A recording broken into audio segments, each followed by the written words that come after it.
إلا كنتو أول مرة كتشاهدوا الفيديوهات ديالنا ما تنساوش تضغطوا على زر الاشتراك وللتوصل بالجديد لحظة نشره فعلوا خاصية الجرس.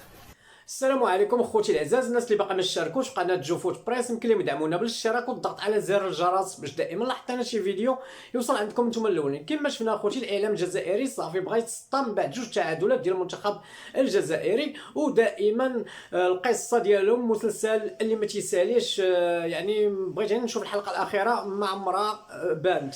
قال لك بان فوزي القجع ظلم الجزائر. ما بغيت نعرف انا واش فوزي القجع هو اللي داير هذيك الحراره، واش هو اللي السبب في الرطوبه اللي كاينه في كوت ديفوار.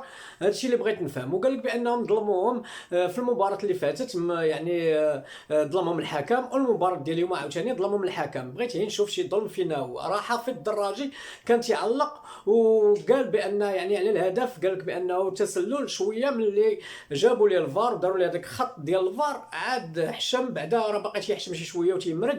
قال لهم لا كنت غلط ما شفتش مزيان. ايوا الحمد لله من عرفتي راسك غلط. وايضا قال لك هذه هي الطامه الكبرى اخوتي، انهم قال لك المنتخب المغربي حكم عطاه ضربه جزاء ضد طنزانيا وهي بسببها باش ربح المنتخب المغربي. ما انا بغيت نعرف واش ضربه الجزاء ما شافوهاش المغاربه، ما شافهاش العالم كامل، شافوها الاعلام الجزائري. يعني تبان لي هذيك التلفازه عندهم وقيله قديمه، هذه كانوا دايرين شي بالتقديم ولا طافيه الله اعلم. المهم اي حاجه خاصهم يدخلوا فيها فوزي القجع ويدخلوا فيها المغرب، والجزاء ديالهم هما بدا يبان. هما الحمد لله جوج تعادلات دابا وباقي المباراه الثالثه ان شاء الله ويجيو بحالهم. يعني هادشي اللي بغاو هما راه وصلوا ليه.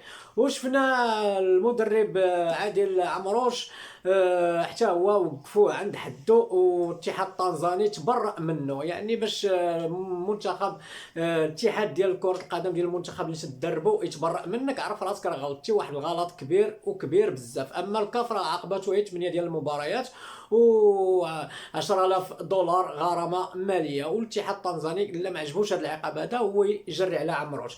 وفوزي القجاع قال لك جاب لهم جراو على عمروش، جاب لهم مدرب سميتو موروكو. مساكن غيبقاو فيا. خوتي العزاز تبارك الله عليكم، نتلاقاو في فيديو جديد. السلام عليكم.